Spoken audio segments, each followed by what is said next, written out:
Olá! Nos tempos pré-internet, viajar sem dinheiro era algo restrito aos espíritos mais aventureiros.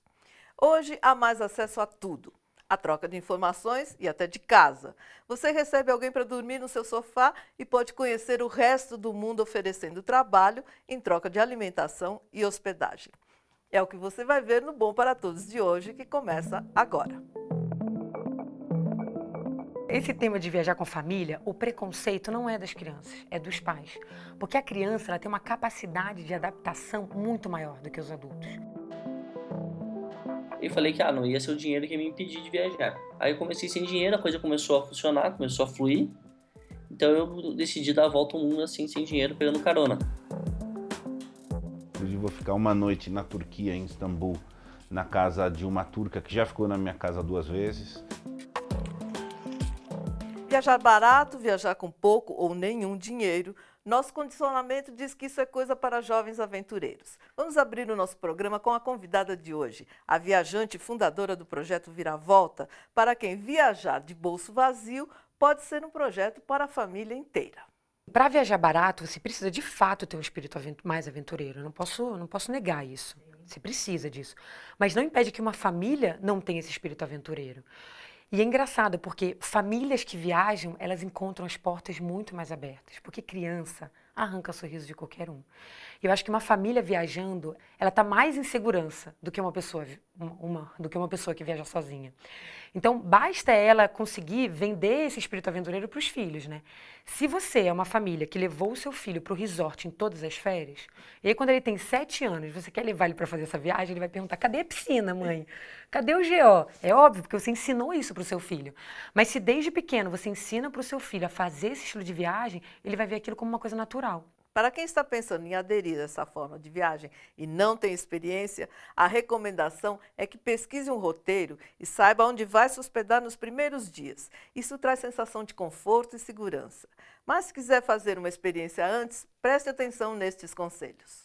Como um teste, a pessoa vai fazer o seguinte, ela vai escolher uma cidade pequena, bem pequena para ir, e ela não vai reservar nada. E aí, quando chegar nessa cidade, ela vai procurar um jeito de se hospedar, de forma independente. Porque isso vai começar a mostrar para ela que ela é capaz de fazer dessa forma. Mas ela começar de cara fazendo isso é muito desafio de uma vez só, entendeu? É bom começar aos pouquinhos, aí se adaptando a esse estilo de viagem. E depois ela descobre que ela é capaz de tudo. A gente tem muito mais habilidade do que a gente pensa, mas é que a gente se limita, porque a gente tem essa nossa rotina dentro dessa bolha e a gente estabeleceu os nossos limites, a gente nunca tenta passar eles. O legal de viajar dessa forma é que você está sendo o tempo inteiro confrontado com os seus limites. A Carol Fernandes deu dicas de como viajar com a família e como tornar isso possível. Agora nós vamos conhecer um viajante solitário que, em busca de autoconhecimento, abandonou a profissão, montou um projeto e conseguiu realizar o desejo de dar a volta ao mundo em cima de uma bicicleta.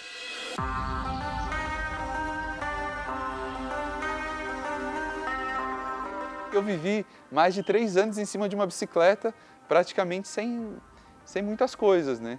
Com meia dúzia de camisetas, uma calça, um computador, umas ferramentas, remédios e tal. E acho que a vida era muito mais intensa e até feliz do que a vida na cidade, né? Arthur Simões deu a volta ao mundo com essa bicicleta entre 2006 e 2009. Saiu de São Paulo e pedalou por 5 continentes. A ideia surgiu desde que soube que um alemão estava realizando o mesmo feito. Falei, uau, é possível?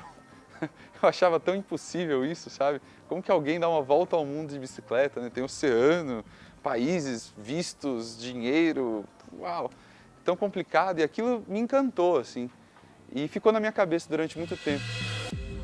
Foram 2 anos entre a ideia e a partida. Arthur fala que a viagem de bicicleta é uma das mais baratas. Mesmo assim, ter dinheiro para hospedagem, alimentação e travessias por mar era essencial. Por isso, ele apresentou o projeto Pedal na Estrada para várias empresas e ONGs e conseguiu os apoios e os patrocínios. Eu percebi que ninguém ia me patrocinar, ninguém ia me dar dinheiro para simplesmente viajar e tirar fotos e ficar aí conhecendo lugares e pessoas. Não, eu precisava de um propósito, eu precisava de um objetivo muito claro. E foi aí que surgiu essa proposta social, educacional, né? O site reúne, de forma organizada por países, os diários da estrada, com muitas informações e impressões sobre cada local por onde o Arthur passou como viajante e não como turista. A grande diferença do viajante para o turista é que o viajante ele vai em busca de experiências. Ele vai para entrar em contato com aquele local, não levar a realidade dele com ele e se diluir um pouco naquela realidade, né? Naquela outra cultura, aquele outro país. Já o turista não, ele não quer se desapegar das seguranças que ele tem aqui, né? Isto quer dizer, o turista tenta evitar ao máximo os imprevistos e são eles que fazem parte da jornada dos viajantes. O meu roteiro inicial, ele durava 2 anos e meio e passava por 28 países. No final das contas, eu viajei por 3 anos e 2 meses, passei por 46 países. Então, o número aumentou bastante, né? São 18 países a mais. Na Nova Zelândia, Arthur perdeu o cartão de crédito, atrasando a viagem em 2 meses. Na Índia, ficou doente. Resultado, o mês e meio virou 3. Com isso, chegou o inverno e uma nevasca no Irã e o roteiro sofreu modificações. A Turquia que eu ia não dava mais por causa do inverno. Então eu tinha a opção de ir para o sul e ali pegar um barco e ir para os países, para a Península Arábica, né? Emirados Árabes, Omã e Iêmen. Então eu mudei muito o roteiro da minha viagem e no final das contas eu acabei descobrindo países incríveis, né? A experiência virou livro e nele também o Arthur fala de 2 países que o impressionaram muito, como Mianmar e Iêmen. Porque o Mianmar é o extremo do budismo e o Iêmen é o extremo do islamismo.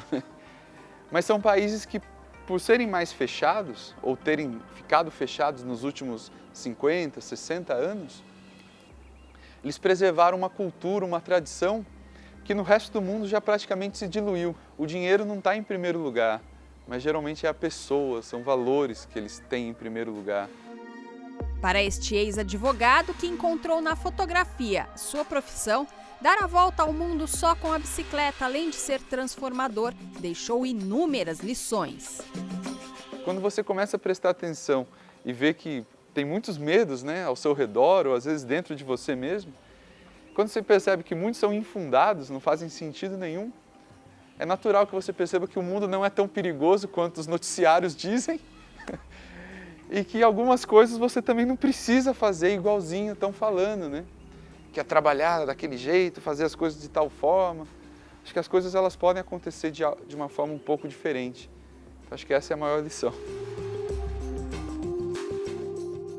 Viagens com pouco ou sem dinheiro exigem um tipo de comunicação que não passa necessariamente pelo conhecimento de outro idioma. Eu não acredito que o idioma seja um fator fundamental para você viajar. E a maior prova disso são os franceses. Eles não falam outras línguas. Muitos deles não falam inglês. E eles não deixam de viajar por isso. Eles se viram, porque a gente tem outras habilidades comunicativas. O gesto fala, o olhar, o sorriso, apontar fala. O Google Translator fala hoje em dia, entendeu? Então tem muitas formas de você se comunicar. O inglês, ou falar outras línguas, ajuda, com certeza, vai facilitar a comunicação. Mas o fato de você não ter, não impede que você não consiga chegar ao seu objetivo final. Mas vai trazer mais aventura para a viagem, com certeza. Preste atenção nessas dicas para facilitar ainda mais a sua viagem. Na imigração, fale apenas o que for perguntado. Preencha o seu papel de entrada corretamente, conforme as regras que o seu visto permite. Em viagem de longo prazo, diga apenas que é turismo. Se disser que vai passar 2 anos sem dinheiro, eles podem entender que você queira se tornar um imigrante ilegal. Para economizar em hospedagem, viaje de ônibus ou trem durante a noite. Dormir em aeroportos é muito comum. Alguns países europeus permitem que se durma na rodoviária ou estação de trem se ficarem abertas a noite toda. A dinâmica da viagem sem dinheiro é muito diferente. Seu deslocamento é mais lento e de acordo com as oportunidades que aparecem no caminho. No próximo bloco, a história de um ex-jogador de futsal na Itália que resolveu conhecer o mundo sem dinheiro. Eu não tenho estresse com nada, sabe? Faz muito tempo que eu não tenho um problema assim, porque eu sempre estou viajando, sempre em lugares novos, eu estou sempre conhecendo gente nova.